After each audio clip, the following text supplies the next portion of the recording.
name is Andrew, and I am the host of this video series called The Humans of RippleX. This is where I interview our amazing fellows in the RippleX Fellowship and hear about their stories, their passions, and aspirations. So for today, we have our wonderful Mina coming to speak with us. Hello, Mina. Hi everyone. I'm Mina Liang. Great to be here. Great, thank you for coming on. So could you first start out to give your introduction, like who you are, what are you interested in, what do you do? Yeah, thanks, Andrew. I'd love to. My name is Mina Liang. I'm currently a sophomore studying financial economics and computer science at Columbia University in New York. I'm super excited to be here and obviously very honored to be part of the RippleX cohort. Um, Beyond school, this past year, I was the co-founder and COO of a micromobility company, Renicycle, which worked on making sustainable bike shares for college campuses through an integrated software and hardware platform. Beyond Renicycle, I was also a venture capital analyst at a biotech fund, and I'm excited to be doing some tech banking this summer at SVB. So obviously very interested across many different parts of finance, but just really happy to be here. Yeah, that sounds like a whole package of experiences. I guess life in New York also kind of pushes you through the busy culture, do you Oh, think? it does. Yeah.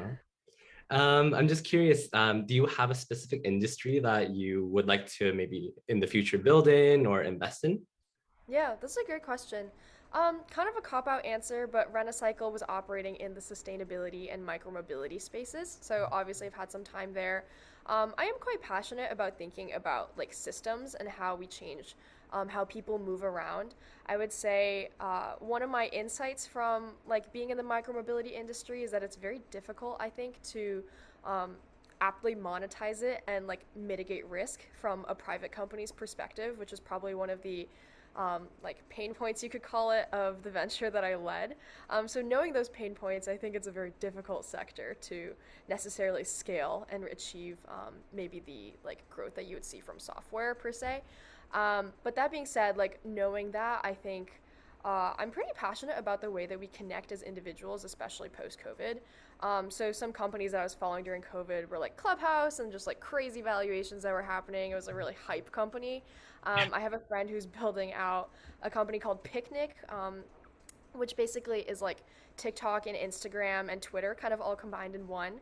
I think just the way that we communicate as a society will continue to change very aggressively and quickly in the following years. So I'm just keeping an eye on those spaces. Yeah, that sounds great. And I definitely resonate with that. COVID has caused us to change the way we work, live, and play in so many ways, which has really facilitated a lot of growth and in the markets, as well as just like entrepreneurial spaces too. So thank you for sharing. I'm curious, like, what was your motivation to join the RippleX Fellowship? Yeah. When I was leading Renicycle, one of the best parts of being a founder is like talking to other founders. So I feel like that was I met this woman named Maddie Rifkin, who is actually a recent graduate from Northeastern. She leads the company Mount. Um, and we were talking, we really like vibed basically. She was my mentor, I would say, as another student, like female founder, just so passionate. I thought like brilliant and really wanted to learn from her. And when I was asking for advice, just like, what programs have you been a part of? Like, what have you learned the most from? She actually mentioned RippleX, and she was like, you have to check it out. And like, Dom is really great. So obviously, I just like knew I had to like apply, and she said so many great things about it. Right. And I think it connects with your previous like answer of like connecting, right? Like how we connect is so important. The people that we know and the RippleX Fellowship allows us to meet not only founders but investors and Dom especially, which is great. Yeah. Typical interview question: where do you kind of see yourself in like 5 years? Yeah. 5 years from now, I will be 3 years out of college, so I still have two. Um, I recently actually came back from London this past week from an alternative investments conference hosted by the London School of Economics Student Union. Mhm. And there I met this man, George Robson, who I thought was brilliant and super inspiring. I think, he was like 25 when he was made partner at Sequoia. I think he was Oh, the second partner in London because I believe they were building it out or scaling it in Europe. I could be wrong about that. But he was one of the speakers at the conference. And I really liked what he had to say because he wasn't like your typical like come out of college, go to your VC firm and like build from there. Actually, he did a bunch of what I thought was quite random. He worked on like political campaigns. He started like the largest student accelerator in London for like student startups, but none of that really looked like corporate hash or like it didn't really look like the right trajectory necessarily. And one piece of advice that he offered was going after or solving for the form of what roles that you want to seek in your career rather than the content of like what exact job you want. mhm. And it was the way that he thought and approached problems that really intrigued me and made me want to like learn from him. So I would say, being a partner at Sequoia would be great. Also, like Kevin Jang, a long time Columbia like organization of rising entrepreneur alum, really involved with the entrepreneurship scene for Columbia students, is currently a partner at Bain Capital Ventures. Did that quite young. Just like really talented, and if I could do that a couple years out of college, I think I would consider myself quite lucky. Yeah, and the path to VC is there is no traditional path to VC, I feel. Everyone goes from A to Z to X to VC. So I think that's very true. And that problem solving skill set, I think, is applicable anywhere and going for that as well as following the people, I think is really, really valuable. So thank you for sharing all those insights, Mina. Next question would be that what is like a contrarian bet you have on the future? Interesting. I think they would go back to the way that we connect and interact as a society. I think Ryan in our cohort, actually I talked to him about Web3 and crypto. He's like so bullish on it. I think that's amazing. I think it's huge. I personally can't say I understand it very much.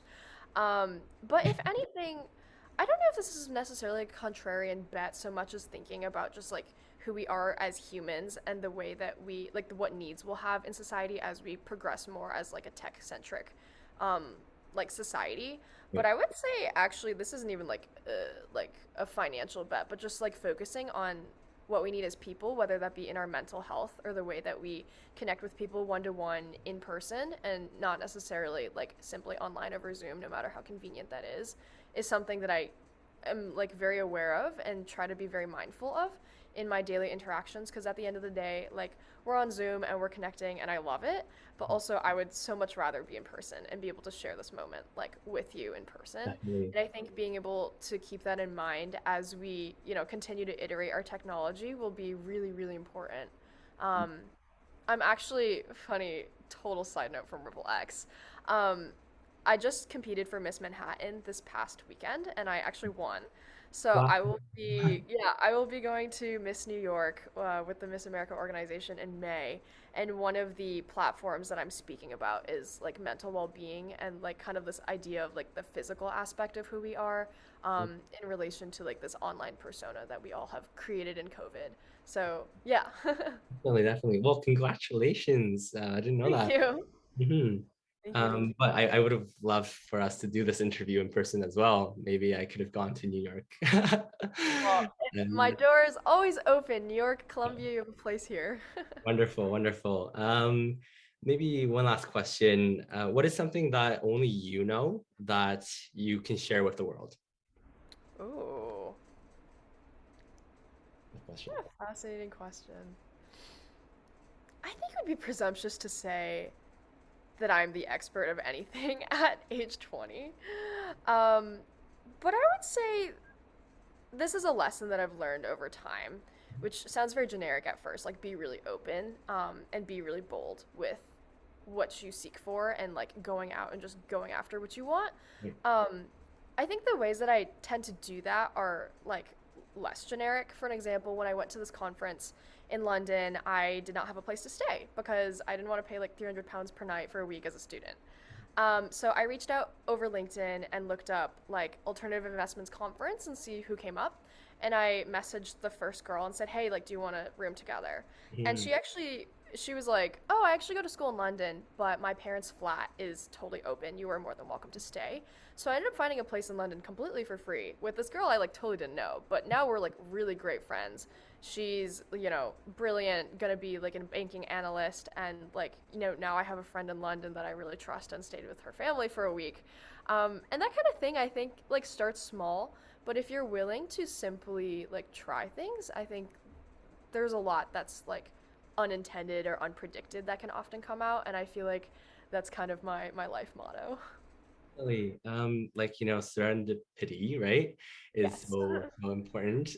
Like I was like reading Reid Hoffman's book, The Startup of You, and he talks Mm, about that, how you should expose yourself to these like random moments and moments where that kind of random synergistic opportunities arise, and that's where a lot of opportunities, networks, and as well as great friendships kind of spur. So thank you for yeah, that. absolutely. So Mina, if people wanted to follow you or connect with you, what should they do?